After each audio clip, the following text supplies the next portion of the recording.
This video is for Standard 6 subject Gujarati.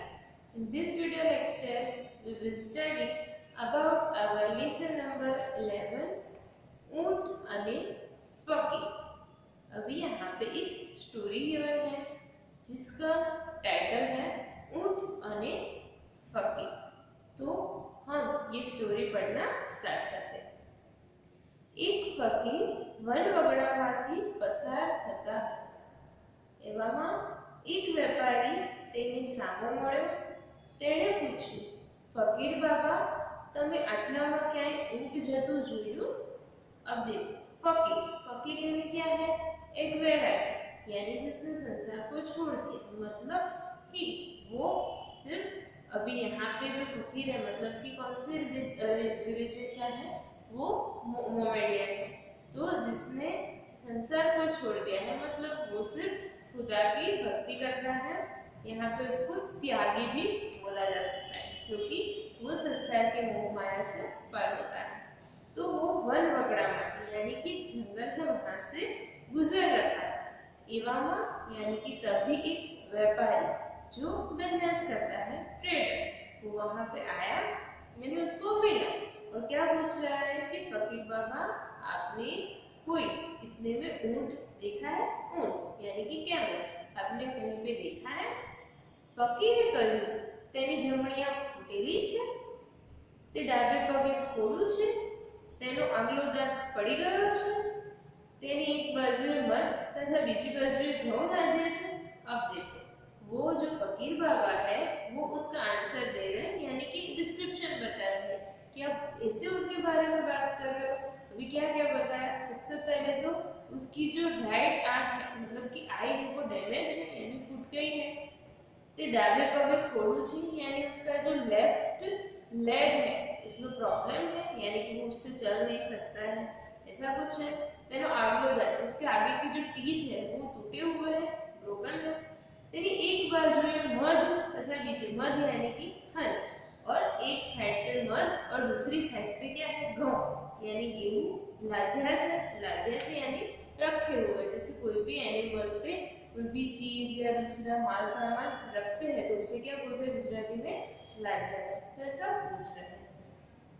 फकीरना आ सवाल सांभળી વેપારી રાજી થતો બોલી ઉઠ્યો, ફકીર બાબા, એ જ મારું, તમે તેને ક્યાં જોયું? અમે સૌ ક્યારના તેને શોધ્યા કરીએ છીએ।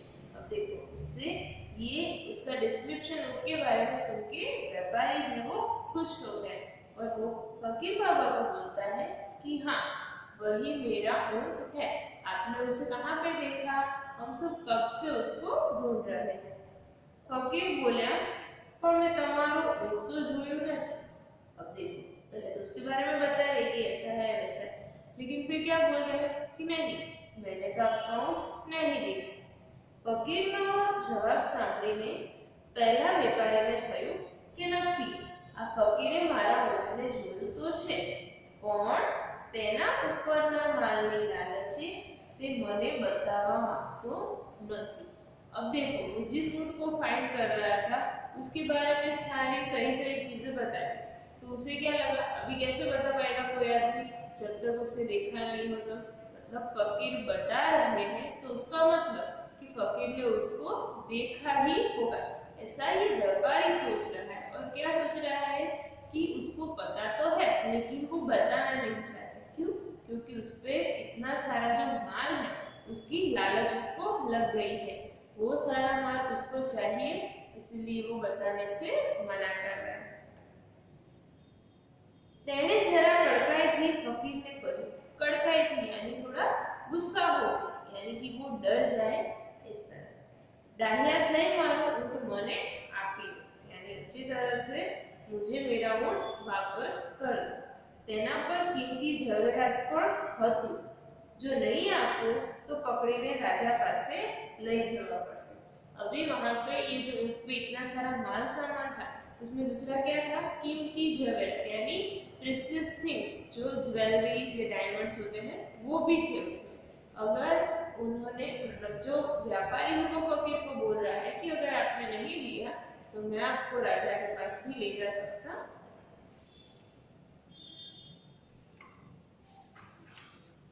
ફકીર બોલ્યા, અરે શેઠજી, હું તમને ખરું કહું છું કે મેં તમારું ઊંટ જોયું જ નથી।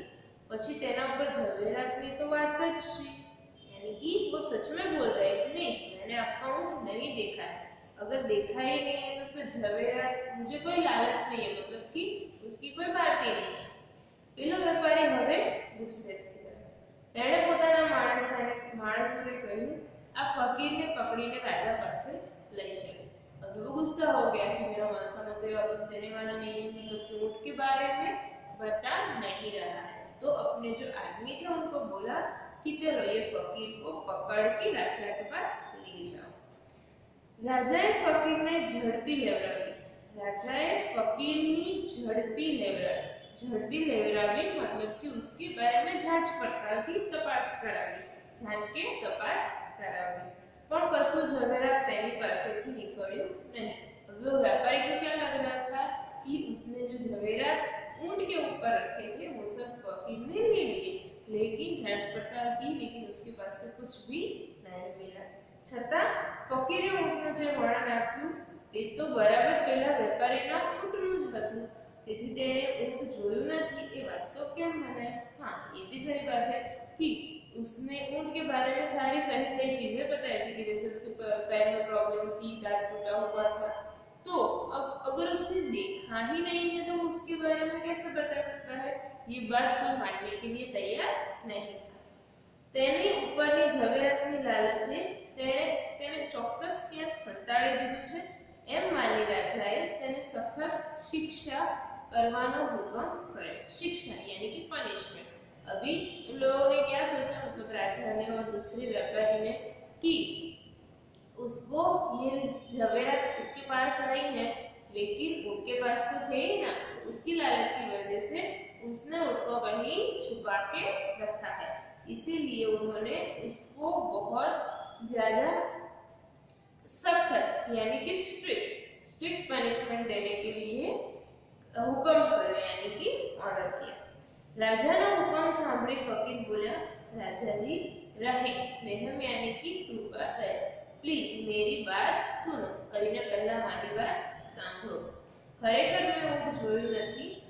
વાત એમ છે કે હું વનવગડામાં કેટલાય વર્ષથી રહું છું। अब फकीर अपना एक्सप्लेनेशन दे रहा है कि उसने कैसे उनको देखा है कि नहीं देखा है, किसके बारे में बता रहा है, कि ऐसा बोल रहा है कि रियली मैंने उनको नहीं देखा है।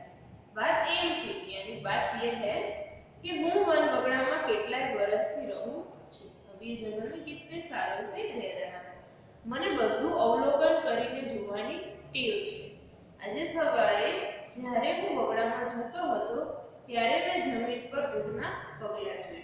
अभी उनको कैसी हालत है, अभी पूरे दिन वो वहां पे ही रहते हैं, तो दूसरा तो उनको ऐसा कुछ काम तो होता नहीं है, मतलब कि वो क्या करते हैं, हर एक चीज को अवलोकन यानी एकदम बारीकी से देखते हैं, तो उनको ऐसी आदत पड़ गई। इसलिए जब सुबह उन्होंने ऊँटना पगला यानी उनके पांव के निशान देखे, परंतु तेनी साथे माणसना पगला न હતા। તે ઉપરથી મેં માન્યું કે તે ઊંટ તેના માલિક પાસેથી છૂટું પડી ગયેલું હોવું જોઈએ। अभी देखो पैरों के निशान देख के उन्हें पता चल गया कि ये पहले तो ऊँट के निशान है, और फिर ऊँट के साथ जो मानस यानी कि जो इंसान है उनके पांव के निशान तो नहीं थे। इसका मतलब ये हुआ कि वो ऊँट है अपने मालिक से अलग हो गया होगा। अभी बोल रहे पगलाना मार्गनी एक ज बाजुमां झाड़ना પાંદડા કરડેલા હતા, તે પરથી મેં માન્યું કે ઊંટ એક આંખે કાળું હોવું જોઈએ।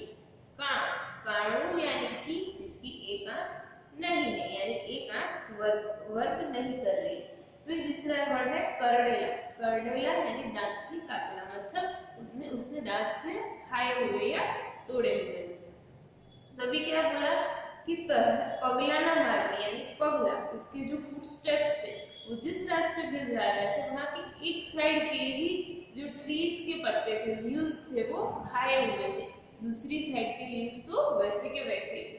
इसका मतलब क्या हुआ कि वो सिर्फ एक आंख से ही देख सकता था, इसलिए उसने एक साइड के पत्ते खाए। तेना पगलामाનું એક બાજુનું પગલું જરા ઓછું દેખાતું હતું, તે ઉપરથી મેં ધાર્યું કે તે પગે खोड़ू હશે। खोड़ू यानी कि उसका पाँव थोड़ा ऊपर रहता है, वो नहीं नीचे रख सकता है, तो उसके जो फुटस्टेप है वो कौन से हो गए, मतलब जो अच्छा वाला पग है वो उसके ही फुटस्टेप अच्छा होगा, जो दूसरा पग जो डैमेज है उसको फुटस्टेप नहीं दिखाई दे रहा था, इसलिए उन्होंने ये सोचा कि एक पगे खोड़ू हશે। तेणे जे પાંદડા કાઢ્યા હતા તે પાંદડાનો વચમાંનો ભાગ લટકતો રહી ગયો હતો, તે પરથી મેં માન્યું કે તેનો આગલો એક દાંત પડી गयो હશે। अब देखो उसने जो लीव्स खाए हुए थे, खाना चाहता था, उसमें क्या हुआ था, वचमानो भाग यानी जो बीच का पार्ट है वो वैसा का वैसा यानी लटक रहा था, तो उसकी वजह से उसने ये सोचा कि उसके आगे का एक दांत है वो टूट गया होगा। तेना मार्गनी एक बाजुए घઉં વેરાયેલા હતા અને બીજી બાજુએ માખીઓ બળબળતી હતી। એ ઉપરથી મેં અનુમાન કર્યું કે તે ઊંટની એક બાજુએ ઘઉં લાદ્યા હશે અને બીજી બાજુએ મધ લાદ્યું હશે। अब जहाँ से वो चल रहा था वहाँ पे क्या गिरा हुआ था, एक साइड गेहूं और दूसरी साइड माखियों बड़बड़ती है, यानी कि जहाँ पे हनी होता है वहाँ पे हनी बीज वो क्या करती है, फैल जाती है, तो वो आवाज कर रही थी, इसकी वजह से उनको पता चला कि शायद उसकी पीठ पे एक साइड मध यानी कि हनी रखा होगा और दूसरी साइड गेहूं रखे होंगे। कोई माणस तेनी पर बैठू हो तो घઉં के मध नीचे पड़वा न दे, એ ઉપરથી મેં માની લીધું કે તે ઊંટ એકલું તેના ધણી પાસેથી નાઠું છે। हाँ, अभी वो अकेला है, एक तो उसके साथ कोई इंसान के फुटस्टेप नहीं थे, लेकिन अगर उसके ऊपर कोई इंसान बैठा होगा तो वो मध या तो ये गेहूं है वो गिरने नहीं देता, इसीलिए उसने क्या अनुमान लगाया, क्या सोचा कि वो अपने धड़ी यानी कि उसका जो मालिक है उससे वो अलग हो गया है। थोड़े दूर जता आ व्यापारी મને સામો મળ્યો અને ઊંટ વિશે પૂછવા લાગ્યો। मैं तेने ऊपर प्रमाणे ऊँटનું વર્ણન કર્યું, यानी कि ये भी राजा को ही अपना एक्सप्लेनेशन दे रहा है कि थोड़े दूर जाके मुझे ये आदमी मिला, कौन, व्यापारी जिसका ऊँट खो गया था, उसने मुझे ऊँट के बारे में पूछा, तो मैंने जो ये अनुमान लगाया था वो उसको बता दिया। તે ઉપરથી તેને લાગ્યું કે તેને ઊંટ મેં જોયું છે, પણ ઝવેરાતની લાલચે હું તેને બતાવતો નથી, પરંતુ રાજાજી સાચું કહું છું કે મેં ઊંટ જોયું પણ નથી કે સંતાડ્યું પણ નથી। अभी व्यापारी को ऐसा लग रहा है कि ज़वेरात की लालच में, ज्वेलरी की लालच में ये फकीर बाबा उसको बता नहीं रहे हैं, लेकिन वो सच बता रहा है कि राजा जी मैं सच बोल रहा हूँ, मैंने ऊँट को देखा भी नहीं है और उसको छुपाया भी नहीं। राजा ने आ सांभळीने खातरी થઈ कि फकीरे खरेखर ऊँट જોયું નથી કે સંતાડ્યું નથી। अब उसकी बातें सुनने के बाद राजा को विश्वास हो गया कि नहीं, उसने ऊँट को देखा भी नहीं है और उसको छुपाया भी नहीं। તેણે ઊँટ વિશે જે કહ્યું તે અવલોકન કરવાની ટેવ પરથી જ કહ્યું હતું। રાજાએ ફકીરને ઇનામ આપી છોડી મૂકવાનો હુકમ કર્યો અને તેની અવલોકન શક્તિના ખૂબ વખાણ કર્યા। यानी कि राजा ने, मतलब फकीर की तो कोई गलती थी नहीं, उसने उसकी जो ये स्ट्रेंथ थी कि सबको अवलोकन, सारी चीजों को अवलोकन करके देखने से उसके बारे में उसको पता चल जाता था, तो उसकी वजह से उसने उसका डिस्क्रिप्शन किया था, तो उसको कोई गलती नहीं थी, इसलिए उसको इनाम देके वापस भेज दिया और अवलोकन शक्ति ना खूब वखाण करे, उसके बारे में तारीफ की। तो ये स्टोरी से हमें क्या सीखने मिलता है कि लाइफ में कई बार ऐसा होता है कि कुछ चीजें हमें दिखती है लेकिन सही वो वैसी नहीं होती, यानी अगर आपको कुछ भी डिसाइड करना हो तो पहले उसके बारे में अच्छे से जान लो। कोई पर्सन के साथ आपकी कुछ मगजमारी हुई है या कोई ऐसी बात है तो पहले उसे समझने की कोशिश करो, सामने वाले को पूछो कि नहीं भाई सही है कि नहीं।